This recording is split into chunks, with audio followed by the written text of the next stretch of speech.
Alrighty, welcome back. You may have noticed that I've done a bit of a costume change. Essentially just put on a nice long coat. And it's time to go talk to Emmerich about Nidhogg and Estinian and all of that.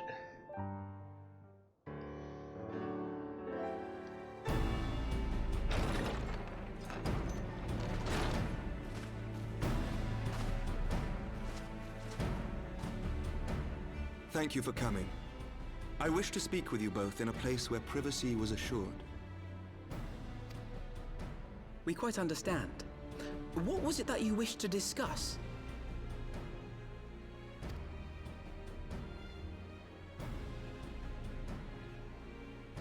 With my father's passing, the seat of the Archbishop lies vacant.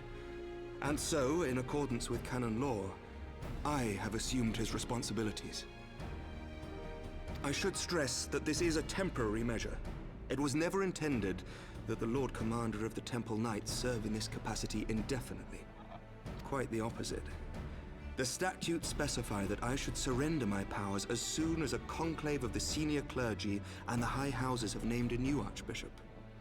But in light of recent events, that would not seem appropriate. I confess I did not expect you to divulge quite so much quite so soon. The details of the Archbishop's plans, perhaps, but the true origin of the war and all it entails? I too had concerns. But when the Warrior of Light is witnessed returning to the capital upon the back of a dragon, one's options are rather limited. Sorry. Mayhap I could have concealed certain details, but for how long? And at what risk? Should the truth have come to light in the meantime, how would the people have viewed my silence? After 1,000 years of lies and secrecy, I could not...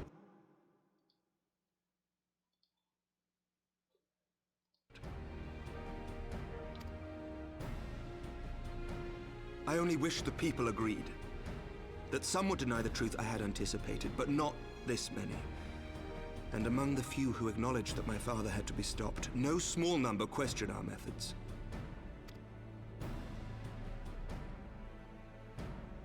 If they suspect a coup, it will not be long before some turn to violence. It has already begun, and that on both sides. Men and women of the cloth are being harassed in the streets. Some have even been assaulted in the Broom. Hilda and her people have formed a watch to help us maintain order.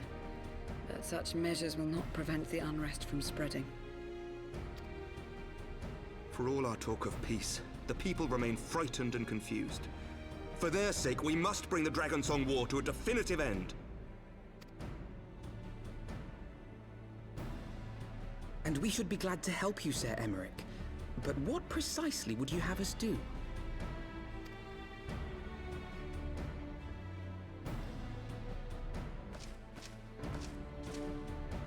We wish to treat with the dragons of FFXIV.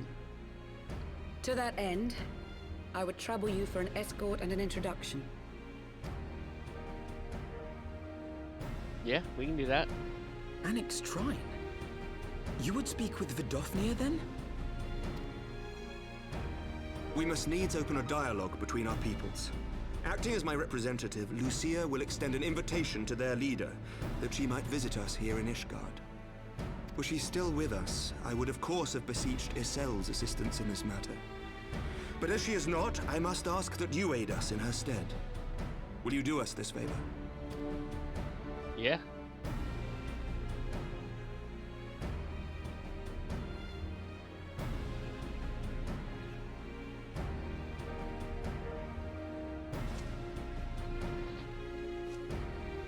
Thank you, my friends. Lucia, I leave the rest to you.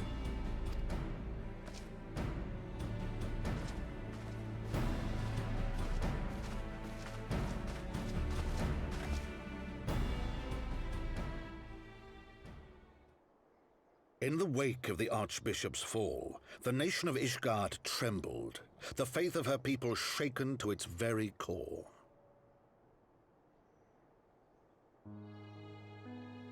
For 1,000 years had they fought and died, certain of the justice of their cause, only to be told that their holy war was born of the sins of their forefathers. What then for those brave men and women, thus stripped of their righteousness but to despair, to deny the truth and decry its speakers?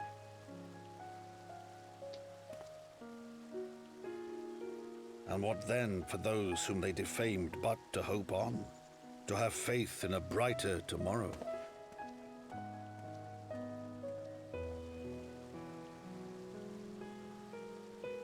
A tomorrow in which man and dragon might live together in harmony, then as distant as the very stars in the heavens.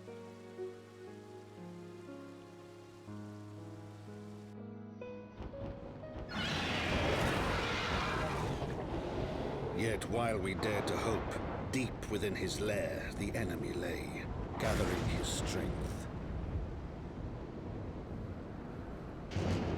Nidhogg, now possessed of his 2 eyes and the body of the Azure Dragoon, prizes to which he had laid claim at the very hour of the hero's triumph.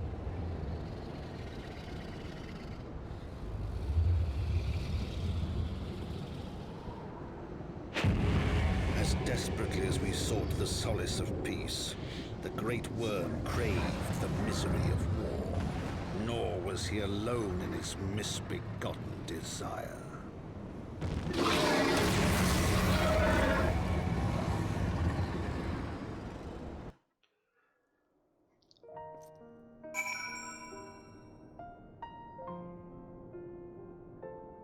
Speak with Lucia. I know little of the lands these dragons call home, this annexed shrine. Had you not agreed to escort me, the coming journey would seem a far more daunting prospect. I confess, I myself once shuddered at the thought of it, yet even the longest journey begins with a first step, does it not? Ah, but ere we set forth, Asuka, I must needs inform our comrade of our plans. Very well. I shall see to my preparations. Then let us go and bid farewell to Tataru, Asuka. Okay.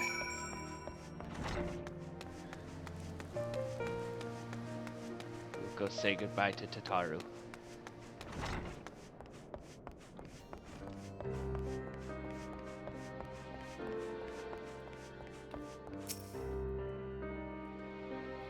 So, what was your secret meeting all about? I'm all ears.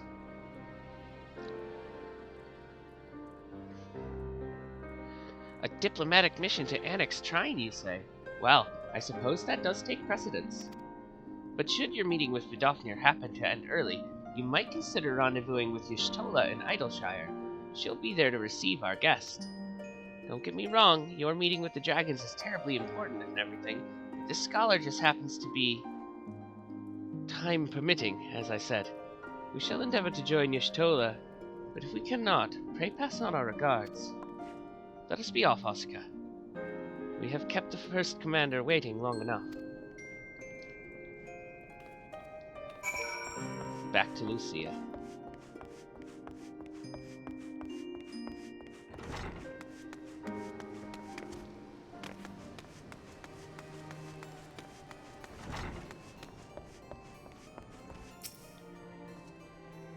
You are ready then? Good. So am I. Breaking the cycle. The path is long but known to us. From Falcon's Nest we shall cross the Western Highlands and make for Tailfeather in the Dravanian Forelands. There we can stop and rest and replenish our supplies. Questions? If not, then the stables await.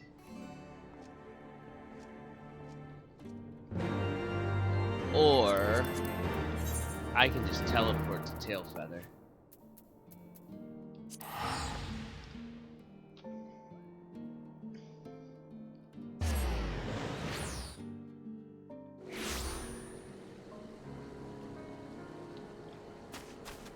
And then go meet them outside.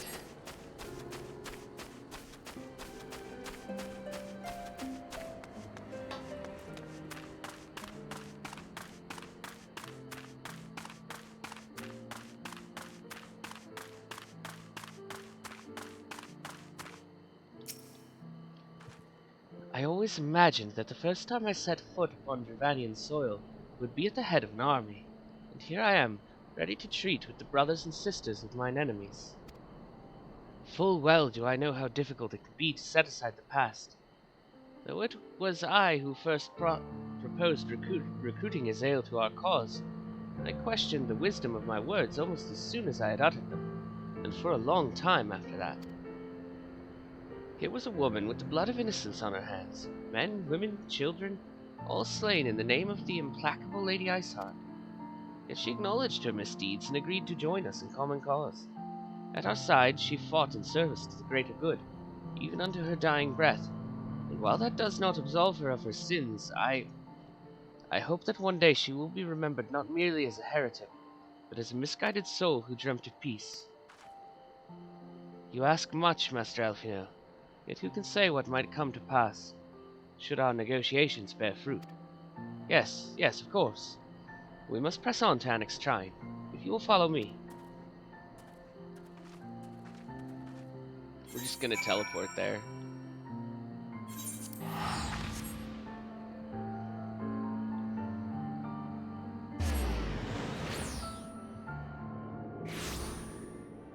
They went upstairs, okay. This way.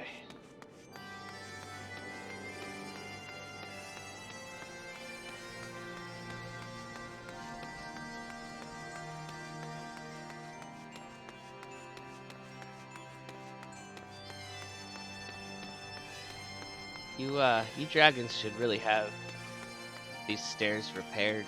Someone could get hurt.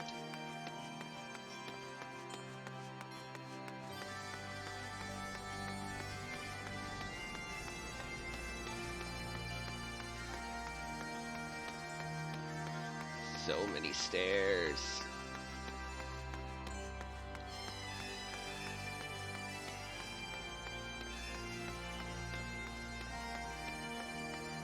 There you are.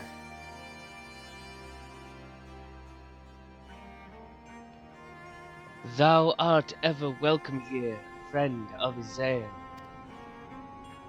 But this one I do not know.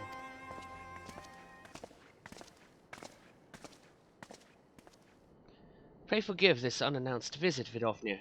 May I present to you Lucia, first commander of the Temple Knights of Ishgard, and our trusted friend.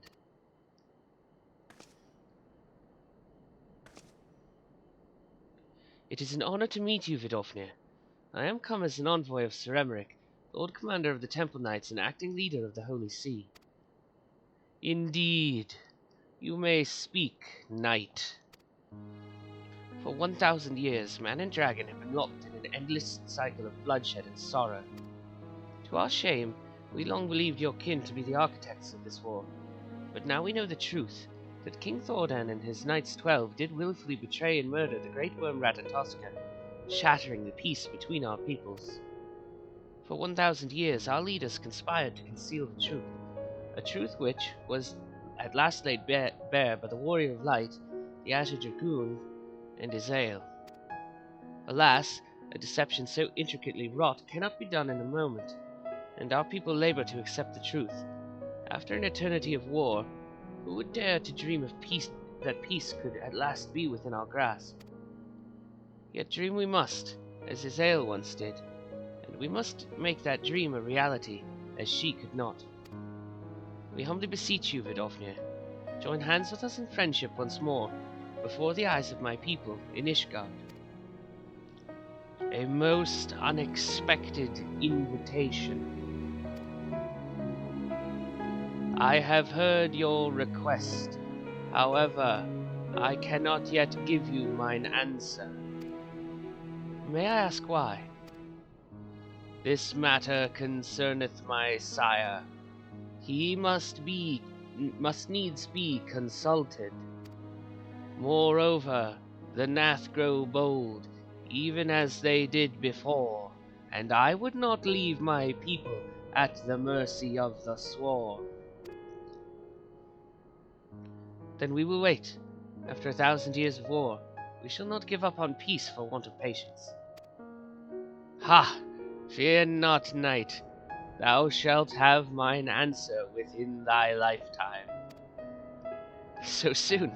My humble thanks. I shall bear your words to my lord forthwith. Until we meet again.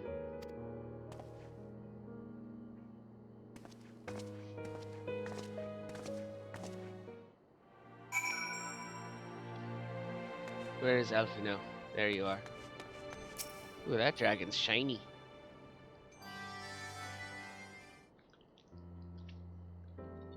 Given the circumstances, I would say that went rather well. To be frank, I am surprised our proposal was not rejected outright. Whether aught will come of it remains to be seen, however. Mayhap I should take this opportunity to speak with some of the other dragons. Ah, but you need not wait for me. The return journey holds no fears for me now. Well, if you have no further need of our services, we shall continue on to Charlian. We hope to welcome a scholar who has agreed to aid us in the search for our missing comrades. Then I pray your journey is as swift and uneventful as ours was, and thank you again for sparing the time to assist us, even when such grave matters remain unresolved. I can think of no graver matter than a 1,000-year war, one which our friends gave their lives to see it ended. Suffice to say, I would willingly make 1,000 such journeys to ensure that their sacrifice was not in vain. Of that I have no doubt, Master Alphino. I only hope the fates will not hold you to your word. Why do I feel like I gave them basically the same voice? Another time, another place. So, it would seem we have time to greet the scholar after all. How delightful. I shall be interested to hear how she means to go about finding Nymphilia and Thancred. I can only assume she is privy to some new investigative technique. In any event, our first order of business is to rendezvous with Ashtola in Idleshire. Okay. Wait, do it this way.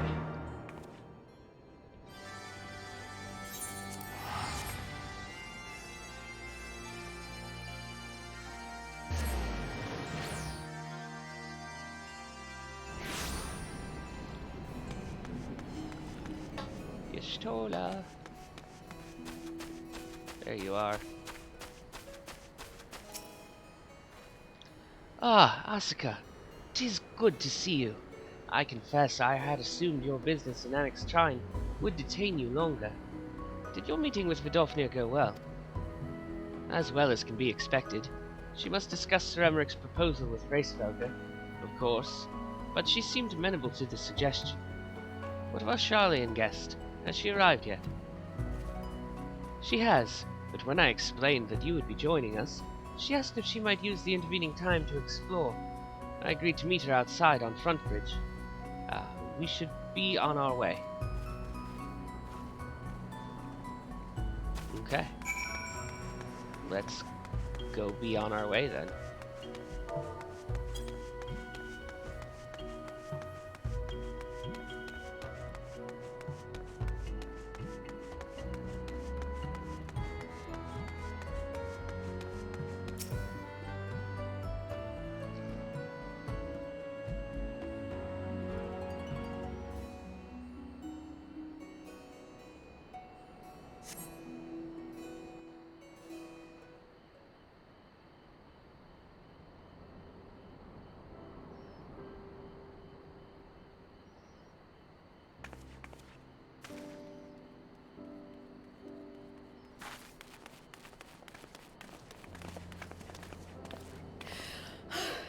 I'm terribly, terribly sorry to have kept you all waiting.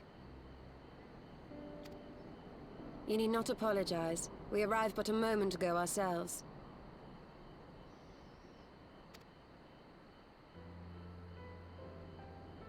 What's wrong, Alphino? Allow me to introduce Kral, who has recently come from the Charlian motherland. She has generously offered to assist us. Oh, please, think nothing of it. A trip to Eorzea was long overdue.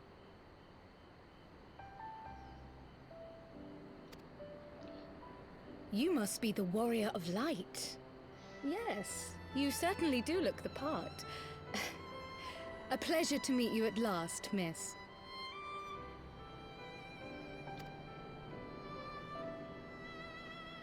And who is that I spy but young Alpha No Levieux himself? I dare say someone's grown an ilm or two in my absence. Or are those lifts in your boots?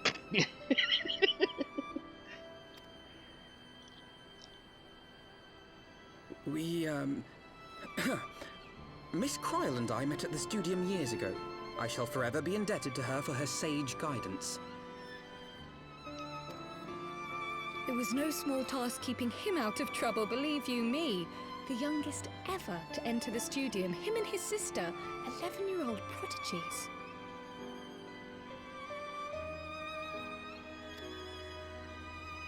Suffice it to say, social graces were not among his list of talents. Striding up to his seniors on his first day, head held high. What was it he said again? Thank you, Kryl. For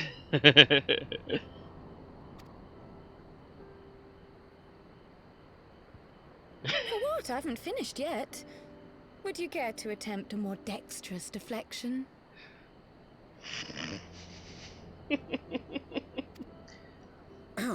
Mayhap we should save this delightful conversation for a more fitting occasion, when pressing matters do not demand our undivided attention.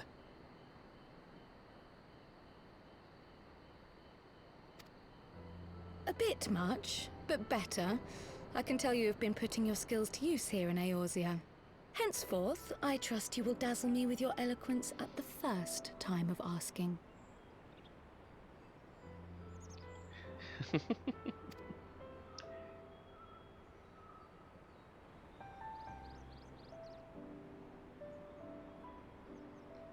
Right, on to more pressing matters. Finding Minfilia and the other missing scions. Yes, let us find I them. gather you have new information to share with us. A new approach, actually. Tataru recounted the tale of your escape, and it gave me an idea. Simply put, assuming Thancred left some manner of trail when you whisked him away, as is almost always the case with teleportation magics, I am confident I can find and follow it. Then what are you waiting for?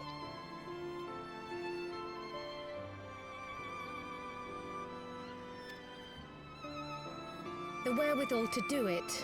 The fact is, my abilities aren't quite up to the task. Not in themselves, anyway. If I had Master Matoya's crystal eye, on the other hand... Then let us all call on her forthwith. I think it best you explain your plan to her in person.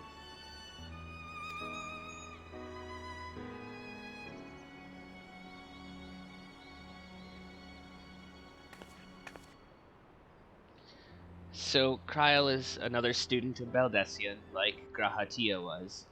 Her last name is actually Baldessian, who's her grandfather who founded the students. She is also an Archon, and was, not Alphino's teacher, but like an upperclassman who had a hand in his tutelage. And it's definitely implied that Alphino had a schoolboy crush on her. Which, you know, she was giving him a hard time for.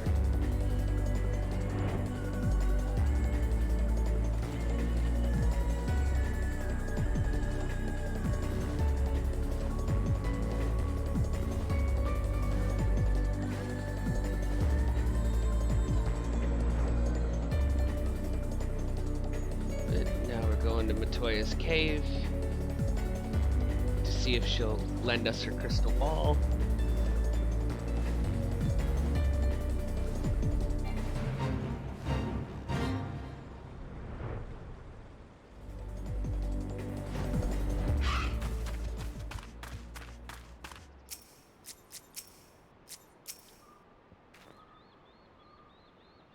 You did say we were headed for the cave, did you not?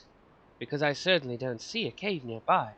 Is Master Matoya meeting us on the way or something? In the eye of the beholder. I have heard so many stories of Master Matoya, some quite flattering, others less so. Rest assured, they are all true. This way, and have a care where you tread.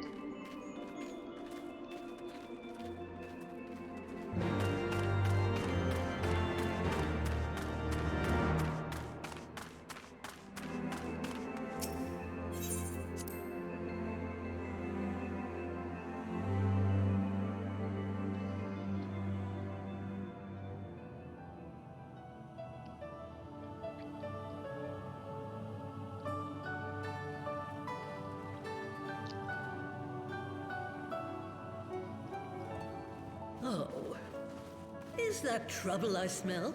Or did you forget to wipe your boots on the way in? Forgive us, Master Matoya. We will be sure to wipe them on the way out.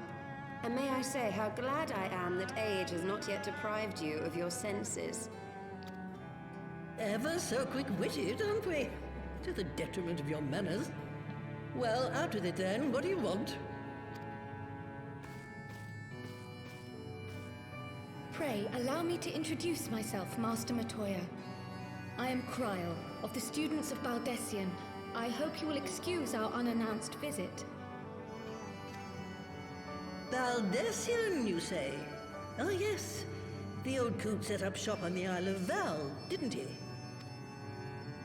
Regrettably, our order's headquarters and the isle itself were obliterated by a magic of immense power.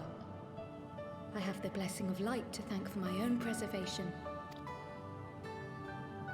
Kryl, you too possess the Echo. Well, yes, of course I do. Our order is devoted to uncovering the mysteries of Hydaelyn and interpreting her will, particularly through the study of her gift to us. It was in the course of these studies that I met and subsequently befriended Minfilia. She and I have rather a lot in common. I had no idea. You weren't supposed to. Not that I wanted to deceive you, you understand, but precautions had to be taken. Yes, that's all well and good, but you still haven't told me why you're here. The students of Baldessian are gone, and there is naught I can do to change that. But the signs of the Seventh Dawn can yet be restored, and my dear friend found. You have in your possession an ancient crystal of light, one you call your crystal eye. I believe I can use it to focus my abilities and locate one of the missing scions. And there I was, thinking you might want to make use of my years of experience. Oh, wait here.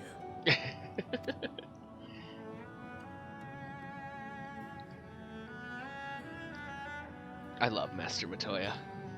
Long did I ponder the nature of this crystal and its familiar radiance, but never did I suspect it was a crystal of light. On the cusp of an umbral calamity, souls blessed with the power of the Echo invariably appear. To aid these, her chosen warriors, Hydaelyn bequeaths to each a slither of her strength in the form of a crystal of light.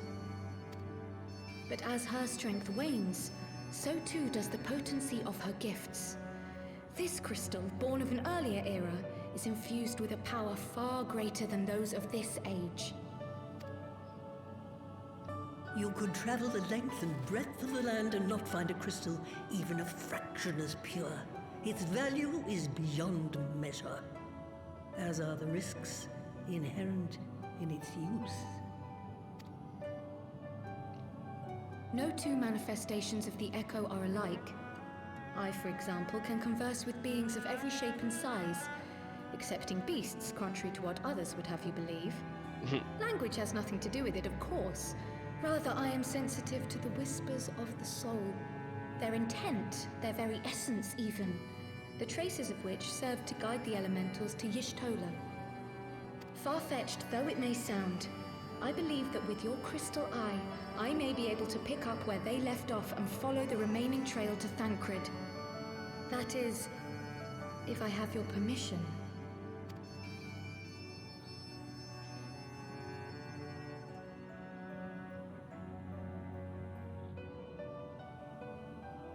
Well, the poor sod's not going to find himself. So, as long as you don't drop it or take it out of my sight, you may do with it what you will. Thank you, Master Matoya.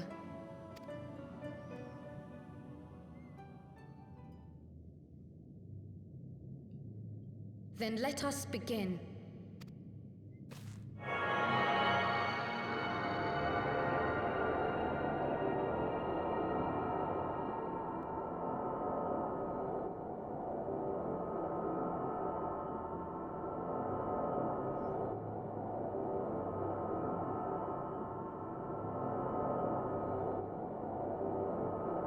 From the Black Shroud, the trail continues to the north and west, towards a mountain, the foot of Som Al. It was a near thing, but he was not deposited within the rock.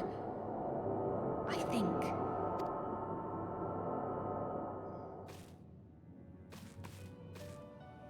The hunters of Tailfeather know those lands well. I say we begin our search there.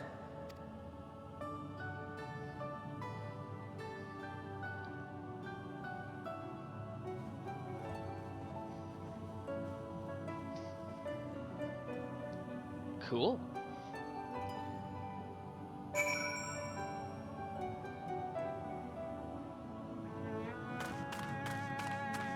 Oh, we'll just teleport to Tailfeather. Could be faster.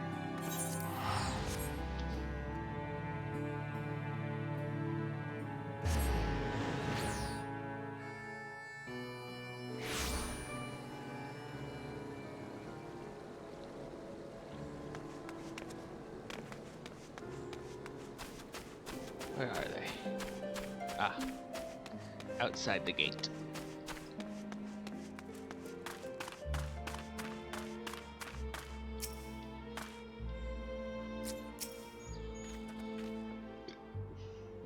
Were I to find myself in unfamiliar wilderness, my first instinct would be to seek out signs of civilization. Ordinarily, perhaps, but in his wounded state he may not have wished to risk contact with strangers of unknown allegiance. Yet even had Thancred chosen to remain in the forest, the hunters would surely have stumbled across his trail. Tailfeather doesn't strike me as an isolated outpost, though. Merchants and traders pass through reasonably regularly, do they not? In which case, we'll need to provide a more detailed description when we question the locals. Fear not, Kryl. I have already prepared several sketches of Thancred for that very purpose. Alphino can draw. This is impressive. You drew him from memory? A skill I acquired some years ago for reasons I no longer remember.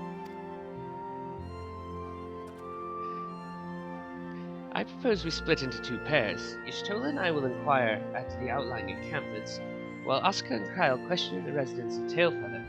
Afterwards, we shall regroup near Loth Astavath and share our findings. Assuming there are no objections, let us be about it.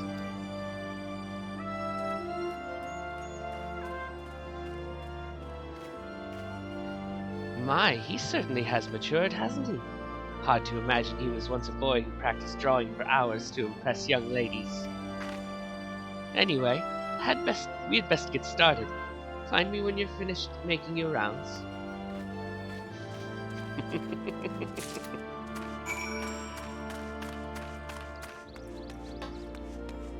You don't remember the reason you learned to draw, Alphino? Searching for a friend of yours? Let's have a look then.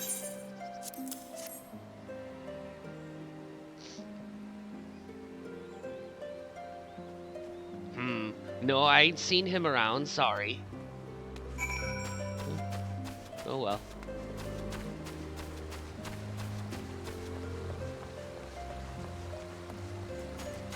We'll go talk to Marcia Champ inside.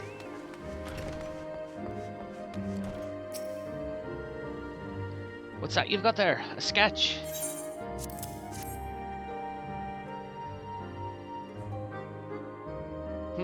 Can't say I know the face. You say he's something of a warrior. I heard a tale the other day about a Huron vagabond who brought down a bandersnatch by himself, and with style.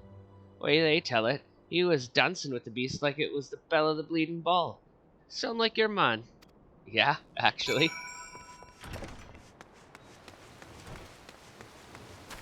Look at the baby chocobo. It's wearing half of its shell like a diaper.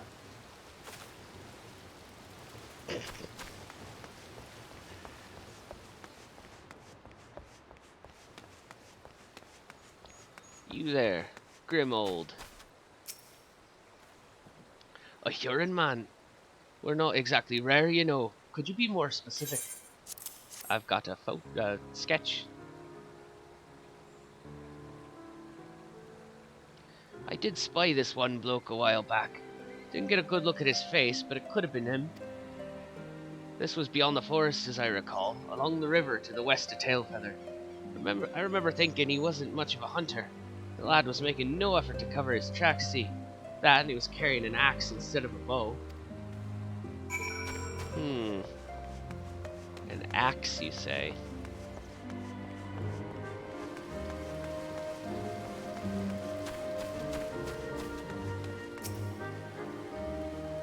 Finished? In that case, I think we've learned everything we can here. Let's see what the others have found out.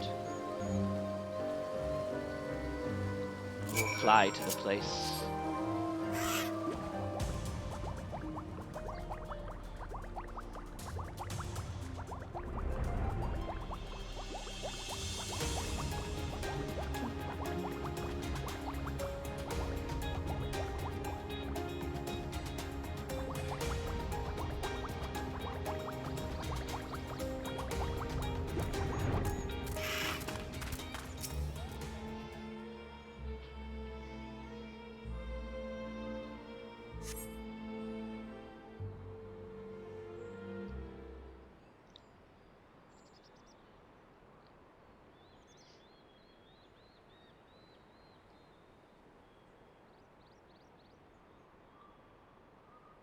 My apologies for our late arrival. We thought it wise to question as many hunters as we could.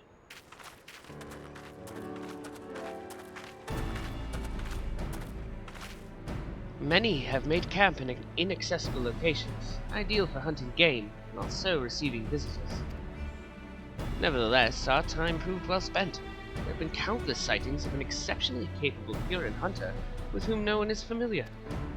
Though none chanced to see the man's face, his height and build matched Thancred's description, as does his fighting prowess.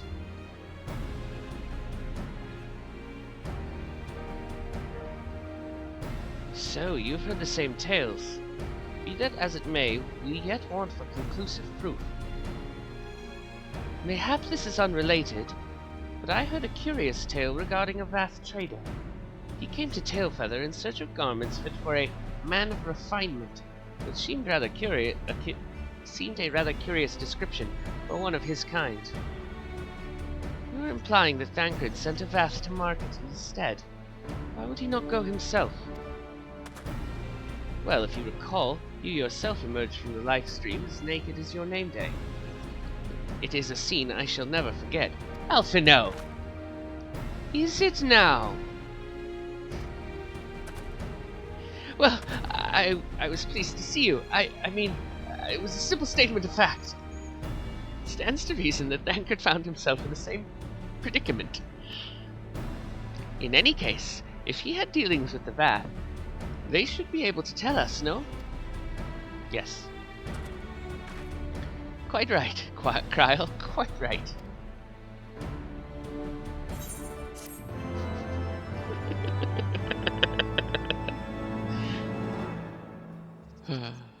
Everyone just giving Alphino a hard time. It's fun.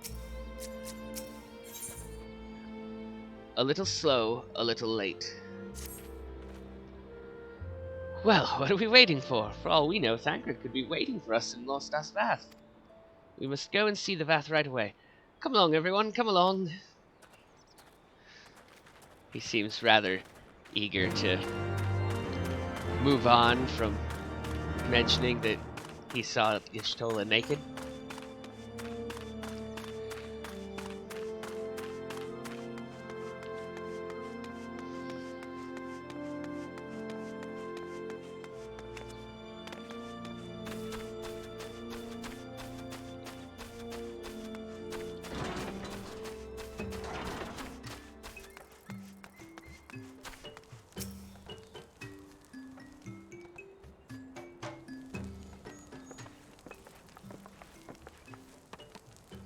Click, click, great hunters, we welcome you once more to Lost Asvath. What do you seek this day? We seek a man with whom we are told you may have had certain dealings.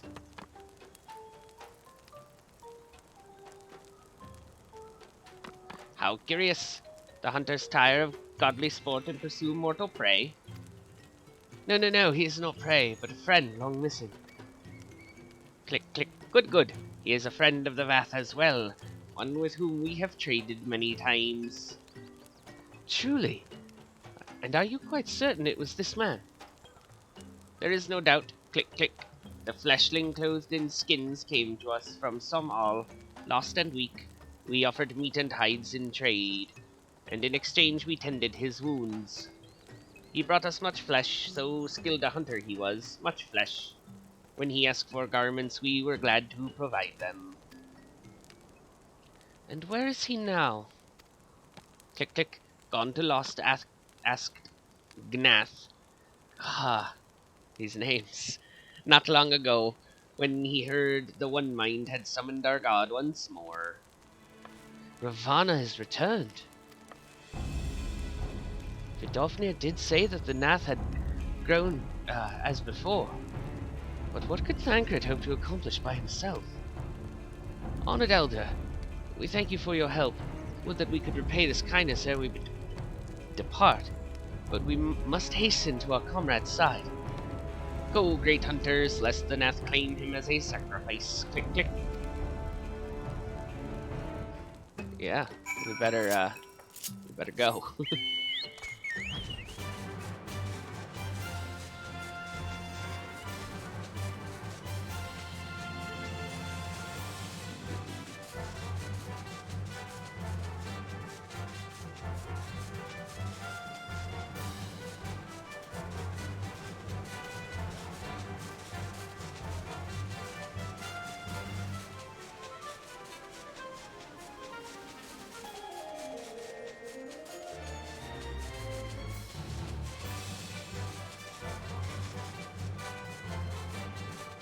Go.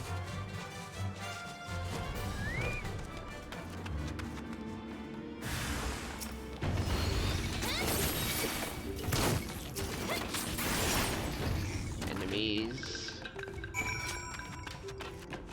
And then our destination.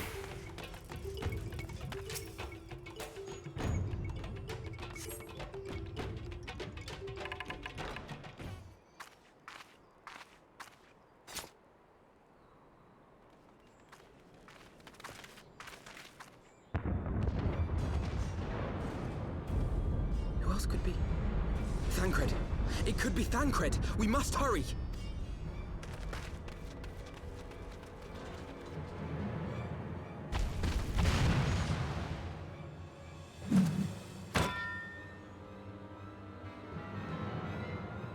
Who are you?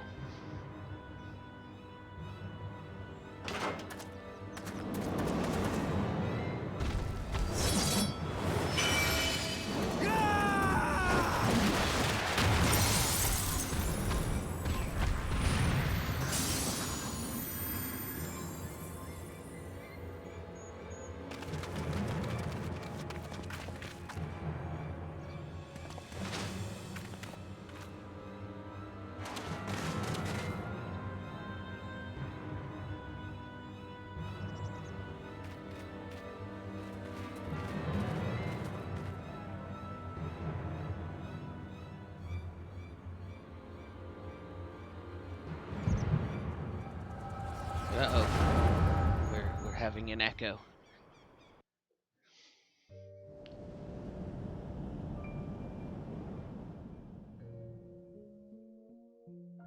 This day, we reclaim the reins of history. This day, we rid ourselves of the Ascians forever! Fools playing at heroes, all of you.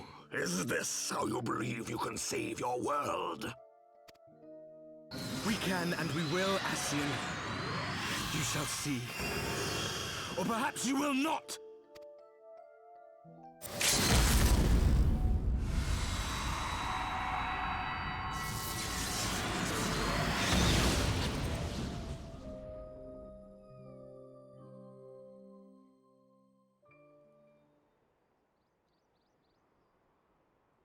So you are the warrior of light, the savior of Eorzea.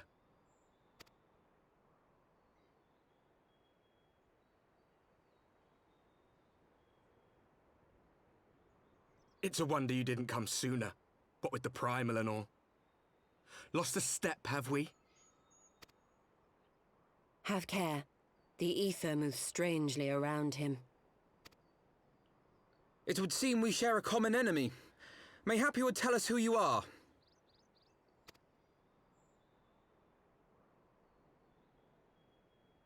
Shall we show them?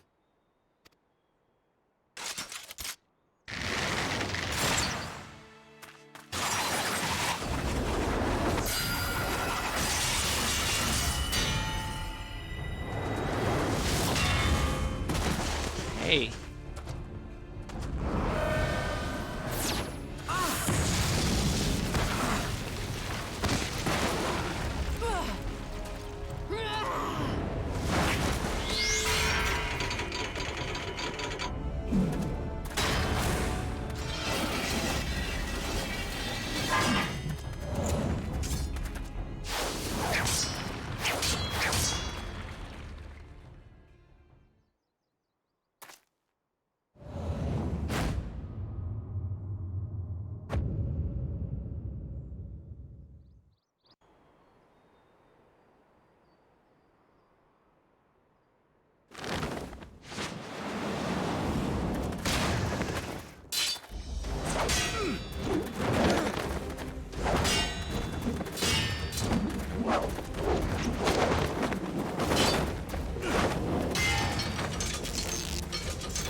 Big knives there.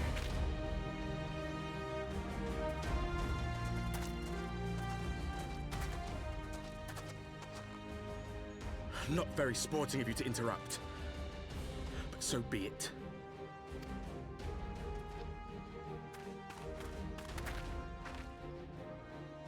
Mark well our faces, warrior of light, for we are the warriors of darkness. Walkers of a different path, and we shall meet again.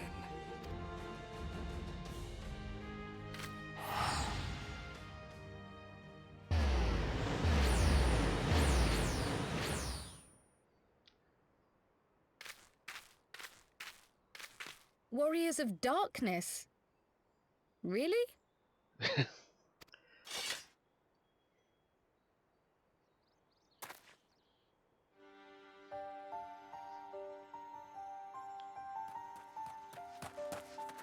Thancred! Are you all right?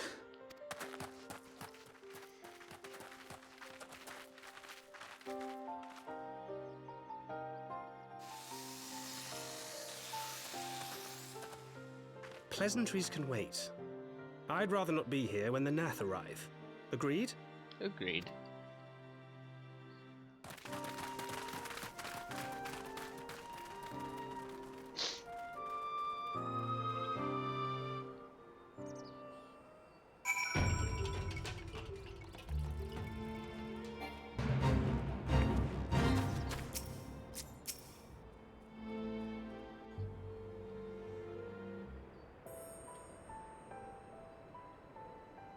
Suffice it to say, our reunion was not at all as I pictured it.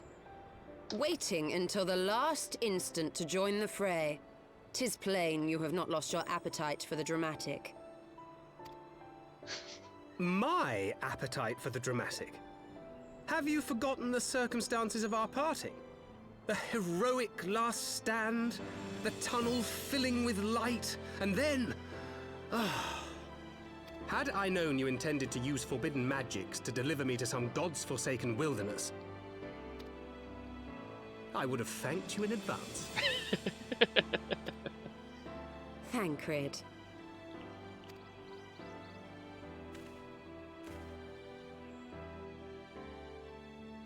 If nothing else, you might have warned me that I would emerge from the live stream in the altogether.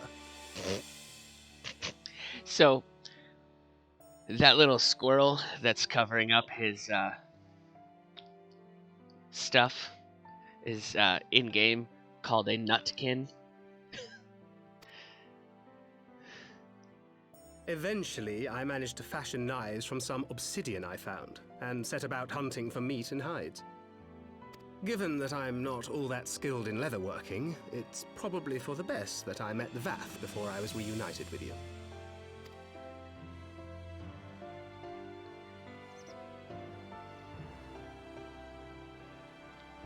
So you were the fleshling clothed in skins of whom the storyteller spoke? A description which fit me as ill as the skins themselves. Happily, I was able to trade with the Vath for garments better becoming a man of refinement.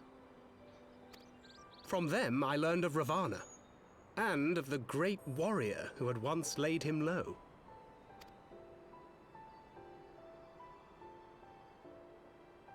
And thence did you conclude that were you to track the Primal's movements, it would surely bring you into contact with the Scions once more.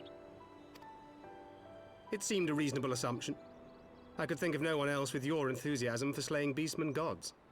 Until now, that is. Ah, yes. The self-proclaimed warriors of darkness. 'Tis only fitting that they stand in opposition to the warrior of light, I suppose. I glimpsed the leaders past, if only for a moment. They were confronting a man in black. An Ascian, I think. If these warriors are capable of doing battle with Ascians and Primals both, they must be possessed of powerful protection. Protection not unlike the Echo. Indeed.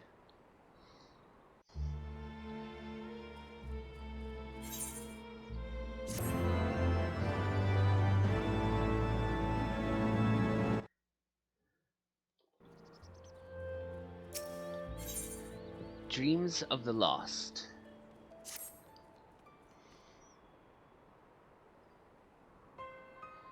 Blessed with the power of the Echo, and driven to put down Primals, despite his declaration that they walk a different path, I struggle to see how their goals conflict with ours. Nor is that the only oddity. I find it passing strange that such exceptional individuals should have wholly escaped our notice until now. Surely we would have heard rumors and attempted to recruit them to our cause. I recall no such adventurers, and I would not soon forget their like, nor would any of us, I think. One of our primary duties was to scour the city-states for promising candidates, which is how Ida and Papalimo found Asuka. Ah, the memories. It seems like only yesterday that you slew your first primal. Speaking of which, I had the distinct impression that it was not the first time that band of merry men and women had killed a god. I labor to believe that a band of preternaturally gifted adventurers has been traveling the land, slaying primals without our knowledge. It would imply gross negligence on our part. Speculation will avail us naught. There is far too much we do not know.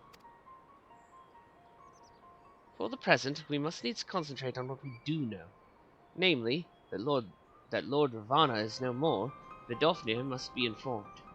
The news may render her more receptive to Sir Emmerich's invitation. Since you seem to have affairs here well in hand, I shall take my leave. Simply being in the vicinity of this colony is giving me a stinking headache. If you have need of me, I shall be with Master Matoya.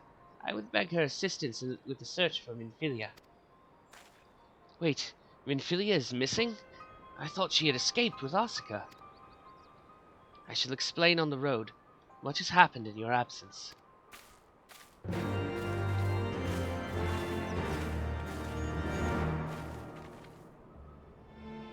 Much indeed. We'll go talk to Vidofnir. We're gonna use a mount. And fly. I don't want to run up those stairs again.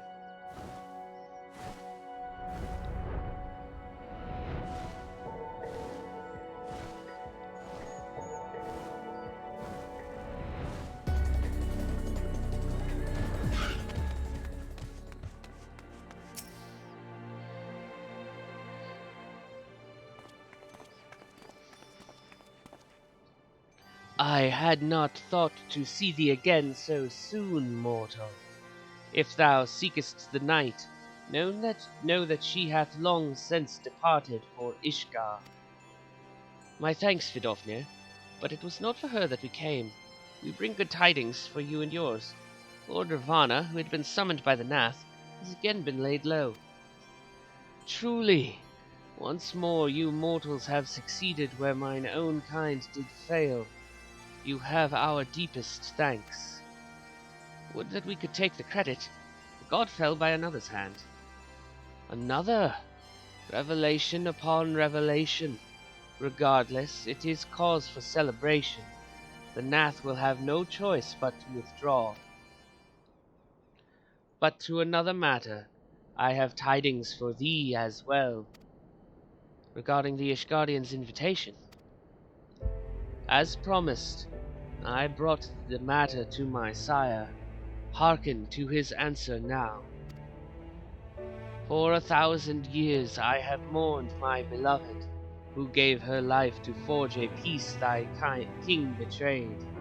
Such was my lot, until a child of Ishgard came unto me. For want of warmth, she wrapped herself in a dream. Yet the world will remember her deeds. For truth she fought, for justice she sinned, for redemption she sacrificed, and became as light. To follow one's heart, to have faith in one's convictions, be it for weal or be it for woe, such is the folly and the glory of man, and of dragon. He hath entrusted the choice to us, and we have made it. We will keep faith with you who walk in the light. Then you accept Sir Emmerich's invitation. Let it be known that I, Vidofnir, shall journey unto Ishgard on behalf of my people. We are honored to receive your answer, and will convey your words to our allies without delay.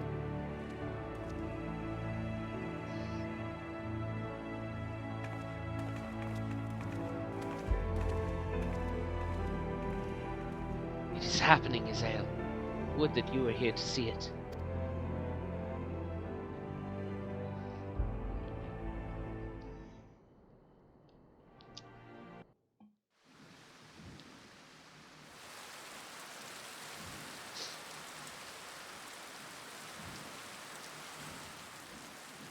Even as the Scions celebrated the return of a long-lost friend, honorable men plotted to deprive them of another.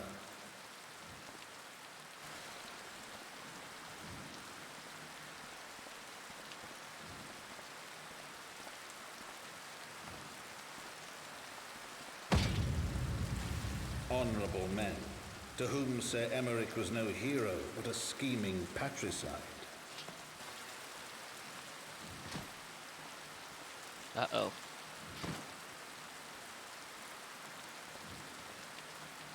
Honorable men who would fain wash the paving stones of foundation with the tyrant's blood. Honorable men whose knife in the dark was the spark which set the city aflame, and who sang as it burned.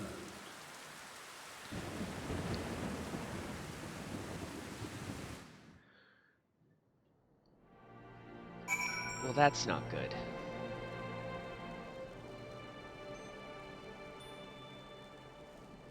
Alright. That's where we'll call it for now, and when we come back, we'll go talk to Elfino back in Ishgard.